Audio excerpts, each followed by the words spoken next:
I wanted to talk a little bit about gas prices now in Minnesota. They've gone up in a startling way. So I want to talk to Mr. Sieminski about what's going on there.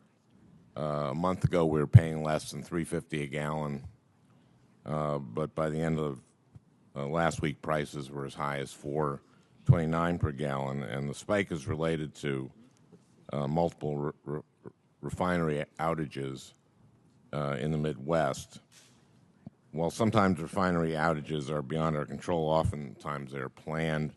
And to make sure they don't happen at the same time, in 2007, Congress authorized your agency to monitor and report on planned refinery outages. The intended purpose of this reporting was to help refineries avoid shutting down multiple facilities in the same region at the same time, the cause of the current spike in gas prices. My understanding is that EIA eliminated this program along with a number of others in 2011, citing funding reductions in your budget. That's why Chairman Wyden and I wrote a letter to Secretary Moniz yesterday urging him to reinstate this important program. My question is, how can you or the Department of Energy use existing authorities to make sure that this program can be reinstated?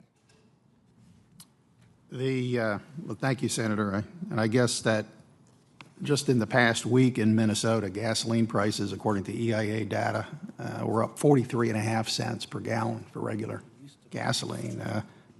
Pretty sharp increase, taking the price actually to be the highest in the nation at $4.29 a gallon. Yeah, we noticed. That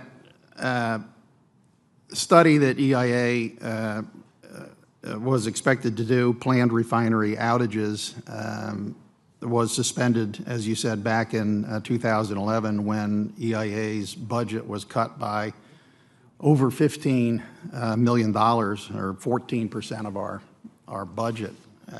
There were a number of other casualties of that fiscal 2011 budget cutback, including our commercial building energy consumption survey, which is relied on by a lot of people across the industry for some of the only data that's available actually on end-use demand for energy and commercial buildings.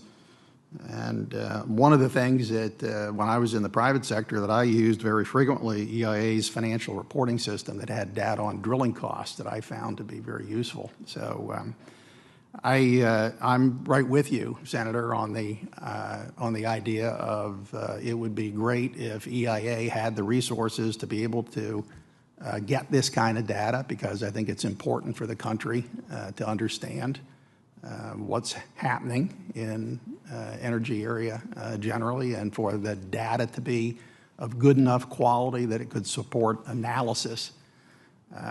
The situation in Minnesota was, it's sort of like if everything could go wrong all at the same time, it did. There were outages in 5 or 6 different refineries that have caused inventories to be low and gasoline prices to rise. I mean, some of them were switching over to a new to the summer fuel. Right. But this could have.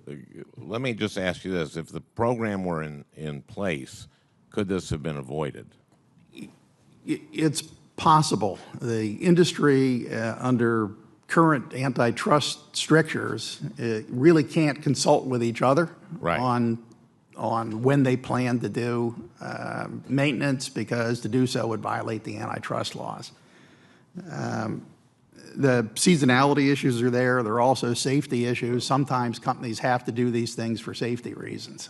Well, let me ask you how it worked when the program was in place. In other words, when we were collecting this data, it was it wasn't being published on a monthly basis, and it had delays in it. I think that if this were to really be effectively used as a tool to try to understand We'd have to collect information more frequently, and we would have to get more of the refiners to participate.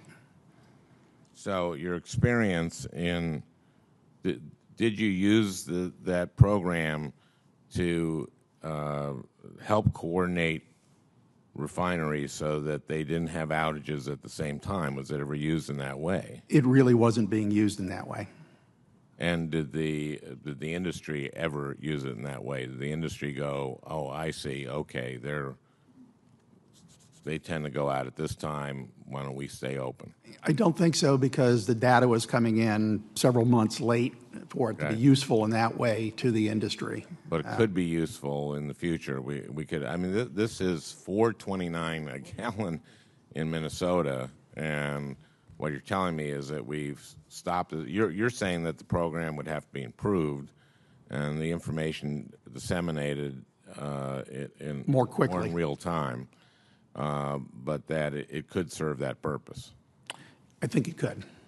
And we could avoid something like that, presumably. I think it would help. Whether it would be able to completely avoid it is a much more difficult question. A lot of the problems, it turns out, have been unplanned outages rather than planned outages, and unplanned outages Fire by their and nature. one, Right. et cetera. Exactly. Okay, thank you. Thank you, sir.